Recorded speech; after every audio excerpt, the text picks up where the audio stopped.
Alam niyo ba kung ba't nagagaganyan? I-real talk ko yan. Pati ako ginagamit mo. Alam mo no, nagkaroon tayo ng samahan na pinagkatiwalaan mo, pinagkatiwalaan kita. Saan nangyari itong katarantaduhan na nangyari to? Dahil ikaw, gusto mong alamin kung sino nagsusumbong sa akin sa loob ng MP. Bakit kailangan ko sumbong sa'yo? Mapagpalang araw mga boss, bago po natin ipagpatuloy ang mga mabibigat na tirada ni Kuyang Joseph Rivera ng PSYT Channel. Sasagutin muna natin itong fan na nagsasabing, di raw basta-basta makakalaban ni Cuadro. Alas Casimero itong 4 na champion ng featherweight division na sila Angelo Leo, Stephen Fulton, Rafael Espinosa at Nick Ball. Kinakailangan daw ni Casimero mag-ranking muna bago daw niya makatapat alinman sa 4 na kasalukuyang world champion. Well, simplehan lang po natin mga boss. Isang former 3-division champion si Cuadro Alas Casimero, kung tutuusin hindi niya na need pang pumila sa ranking ng featherweight division. So kung matatandaan niyo po si TJ Doheny na binugbog ni Naoya Inoue sa super bantamweight, ibig sabihin po niyan galing sa malalang talo si TJ Doheny, pero noong umakyat ito sa featherweight, wala nang ranking at wala na yung sinasabing tune-up fight. Kaagad nang dumirekta si TJ Doheny sa may hawak ng WBA title si Nick Ball sa kasama ang palad. Mas nabugbog si TJ Doheny kay Nick Ball. So ang pinupunto nga po natin dyan ay former world champion si TJ Doheny. Dagdag pa dyan ang malakas niyang manager o promoter, kaya maski galing siya sa malalang talo kay Inoue, isang champion kaagad ang kanyang hinarap sa featherweight. Sa madaling salita mga boss, magdedepende po yan sa bagong nakuhang promoter ngayon ni Casimero. Alright manga bossing, balik tayo kay Kuyang Joseph ng PSYT. Ikaw lang naman gumawa ng katarantaduhan kasi bakit? Gusto mo muna naman umepal eh. O tapos ngayon, umepal ka na naman. Hindi naman kita pinapangalanan. Si SB ang binabarag ko. O sige, isama na kita. Pagsamahin ko kayong tatlo. Yung tatlong leader na yan. Ibalik natin yung kahapon. Tawagin mo lahat ng mga alagad mo. Sama mo yung kahimas mo kung gusto mo. Pati yung Mike Shinoda mo. Pagsama-samahin mo yan. Pati yung barbershop mo. Pati yung barbershop mo. Ipinagmamayabang mo. Lahat kayo. Pinagmamayabang mo. Titi Apoy. Asan ba yung Titi Apoy mo? Tristan Peralta. Na siniraan nyo ang buhay niya. Sarili niyong kaibigan? Si Rima? Natitiapoy na pinagmamayabang nyo? Na sariling grupo nyo binaboy kayo? Yan ba yung pinagmamayabang at iniiyak mo? Sa social media? Anong merong ipinagmamayabang sa titiapoy na grupo na yan? Sherwin? Ilas? Ano iniiyak mo? Ang iniiyak mo, alam mo kung ano iniiyak mo? Hindi yung grupo na yan. Siguro iniiyak mo yung grupo na yan kasi alam mo kung bakit. Wala nang naniniwala sa'yo. Walang taong kumakampi sa'yo. Pagsama-samahin ko pa yung tatlo eh. Hindi ka pinapansin, papansinin mo ako.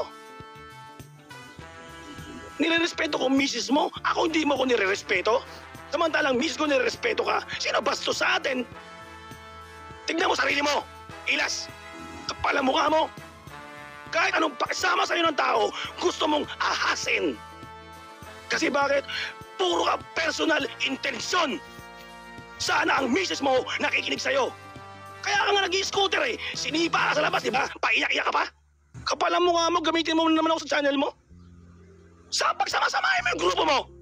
Araw-arawin ko kayo ng content. Iriribat ko kayo. Iribat mo ako. Tignan natin kung sino ang may katotohanan dito. Kung ang iniiyak mong grupo o ako.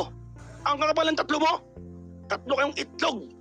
Iyak-iyak ka ba sa tatlong grupo na yan at titipoy na binuo nyo? Anong meron dyan?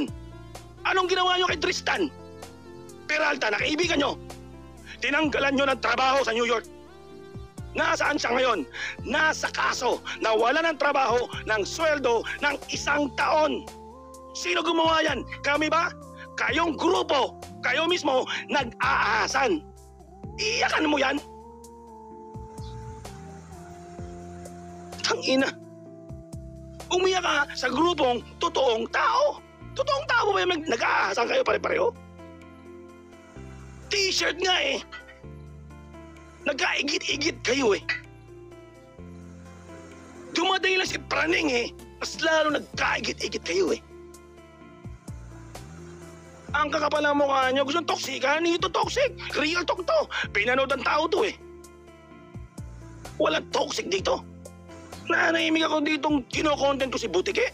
Kung anong ginagawa kay Jason. Kung anong ginagawa sa akin. Umipal ka na naman. Paiyak-iyak ka pa.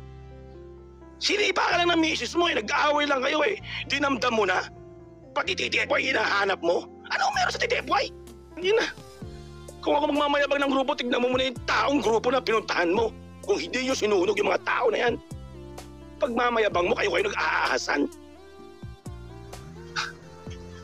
Putragis. Maganda nga magsalita ka bukas eh, mag-live ka mamaya.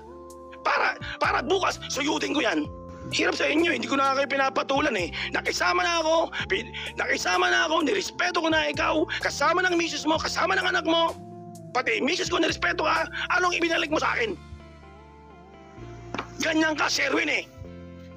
Kaya sarili mong kaibigan na titiyapo ay iniyakan mo, iniwanan ka. Alam nila yan eh. Hindi ako nagmamagaling. Alam mo, totoo sinasabi ko. Isit, pati nga buong PSYT eh. Nakisama sa'yo? Pati misis ko, mini-message ka pa rin hanggang ngayon? Tapos sa labas, babaragin mo ako? Sinong plastic dito? Sinong ahas dito? Tapos sasabihin mo, ang dami kong alam. Matagal na guys, marami akong alam guys. So anong ipino-portrait mo sa social media? Na ikaw ay ahas? Shit man, tapos iyak-iyak ka? Meron bang ahas na umiiyak? Ang ahas nagpapalit ng balat, hindi umiiyak. Ang kakapal na mga mukha niyong magpakaroon ng kredibilidad. Sarili niyo nga, misis, hindi kayo mapagmayabang eh. Baka ibalik ko sa iyo sinabi ko, Silver Boys.